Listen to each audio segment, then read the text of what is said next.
Mēs neierobežojam pētnieku vēlmi pētīt, svarīgi ir, kādi resursi tam tiek izmantoti. Un ir valsts budžeta resursi, ir dažādas Eiropas programmas, ir tas pats apvārsnes, ir arī faktiski iespējas iegūt šo finansējumu dažādiem pētījumiem, dažādos avotos.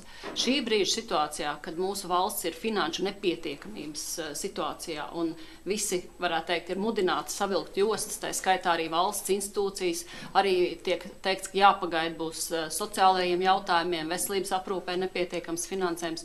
Šajā situācijā mēs uzskatām, ka brīvi izvēlēties, kā te arī tika pieminēts, neierobežot valsts budžeta tēriņus, ka zinātnieki var pētīt, ko vien viņi vēlas. Es domāju, ja mums būtu pietiekams finansējums visam tam un nebūtu jāsvelk jostas citām daudz, kā saka, jūtīgākām nozarēm, kā veselības aprūpē un sociālajiem jautājumiem, tad mēs varētu teikt, kas nāk tam dodam, dalam. Otrs, kāpēc mēs uzskatām, ka varbūt šobrīd ir jāvērtē lietderīgums, ka tiek akceptēti katrs 10. pētījuma pieteikums. Mēs nezinām, kas ir tie 9, kas ir noraidīti. Mēs redzam tikai tos, kas ir akceptēti. Tāpēc mēs uzdodam jautājumus ministrijai un ministrei, lai viņi sniegtu skaidrojumu, ka šie tiešām ir visvērtīgākie un Latvijai par budžetu naudu pētniecībai vispiemērotākie pētījumi no tiem, kas ir iesniegti.